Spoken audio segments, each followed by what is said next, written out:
আসসালামু আলাইকুম এভরিওয়ান, সবাই কেমন আছেন? আশা করি ভালো আছেন। বন্যার রান্নাঘরে আপনাদের স্বাগতম। সবাইকে জুম্মা মোবারক। আপনাদের মাঝে আজকে নিয়ে এসেছি নারিকেলের পুর দিয়ে পুলি পিঠার রেসিপি। পুরোটি দেখতে হলে সাথে থাকুন এবং যারা নতুন বন্ধুরা আমার ভিডিওটি দেখছেন অবশ্যই আমার চ্যানেলটি সাবস্ক্রাইব করে পাশে থাকবেন। দেখুন কতটা মচমচে হয়েছে, আর এমন ছোট ছোট পিঠা দেখতে খুবই ভালো লাগে। এই পিঠাটা তো আমার বর এবং আমার মেয়ের খুবই পছন্দ, মাঝে মাঝেই বানানো হয়। তো দেখুন পুরো প্রস্তুত প্রণালী। এখানে একটা নারকেল কুড়ে নিয়েছি, একটা প্যানে কুড়ে রাখা নারকেল এবং পরিমাণ মতো চিনি। আপনাদের নারকেল অনুযায়ী এখানে চিনি অ্যাড করবেন। একসঙ্গে খুব ভালো করে নেড়েচেড়ে পুরটা তৈরি করে নেব। অনবরত নাড়তে হবে, না হলে নিচে লেগে যাবে। চিনিটা আস্তে আস্তে গলে যাচ্ছে।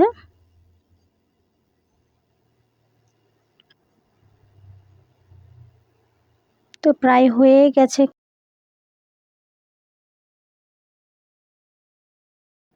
তাহলে একদম ঝরঝরে হয়ে যাবে। একটু নরম নরম থাকতে নামাতে হবে। তো দেখুন হয়ে গেছে, নামিয়ে নিব এই পর্যায়ে। তো একটা পাত্রে পানি বসিয়ে দিয়েছি। পানিটা খুব ভালো করে যখন গরম হয়ে যাবে এর মধ্যে পরিমাণ মতো একটু লবণ এবং চালের গুঁড়ো দিয়ে আমরা ময়দার ডোটা তৈরি করে নেব। তো এখানে পরিমাণ মতো দিয়েছি, আপনাদের পানি অনুযায়ী দিবেন। তো খুব ভালো করে মিশিয়ে নিব। যতটুকু দিয়েছিলাম পারফেক্ট ঠিকঠাক হয়েছে। নামিয়ে হালকা গরম গরম থাকা অবস্থায় ভালো করে মুথে নিতে হবে।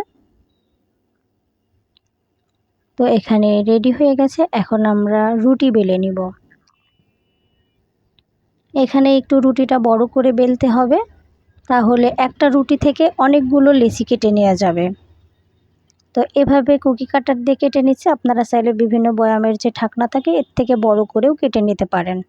আমার কাছে সবসময় পিঠাটা ছোট হলেই দেখতে ভালো লাগে, খেতেও ভালো লাগে, এজন্য আমি ছোট করে কেটে নিয়েছি।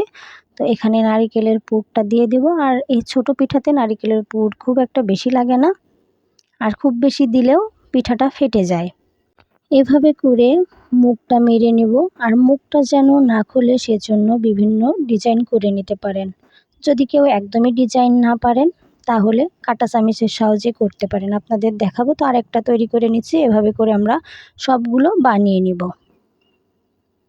এভাবে কাঁটা চামিচ দিয়ে আপনারা সুন্দর করে ডিজাইনটা করে নিতে পারেন। এতে এই পিঠার মুখটা খুলবে না, আর দেখতেও ভালো লাগবে। তো সবগুলো আমরা তৈরি করে নিয়েছি। দেখুন কতটা সুন্দর দেখাচ্ছে। এগুলো আমরা ভেজে নেব। আর এই পিঠাটা ফেটে গেলে, পুরের রস বের হয়ে গেলে পিঠাটা ভাজার সময় লালচে হয়ে যায়। তো তেলটা গরম করে আমরা পিঠাগুলো এক এক করে দিয়ে উল্টিয়ে পাল্টে ভেজে নেব। আর যে পিঠাটা ফেটে যাবে সেটা আপনারা আলাদা করে রাখবেন। আমিও আলাদা করে রেখেছি, তবুও কোনোটার থেকে হয়তো বেরিয়ে গেছে হালকা। এই পিঠাটা ভাজতে গেলে এই একটা সমস্যা হয়, পরে তেলটা চেঞ্জ করে নেওয়া লাগে বেশি বেরিয়ে গেলে।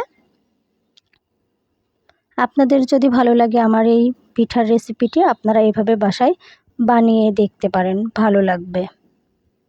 তো এভাবে তুলে নেব। যারা অতিরিক্ত লালচে করে খেতে চান তারা একটু লালচে লালচে করে নামাবেন। আমার এইভাবে সাদা সাদা দেখতে ভালো লাগে। তো নামিয়ে পরিবেশন করে নিয়েছি। আমার এই পিঠার রেসিপিটা আপনাদের কেমন লাগলো অবশ্যই জানাবেন, আর ভালো লাগলে বাসায় ট্রাই করবেন। সবাই ভালো থাকবেন, সুস্থ থাকবেন। নতুন কোনো ভিডিও নিয়ে আপনাদের মাঝে চলে আসবো। আল্লাহ হাফেজ।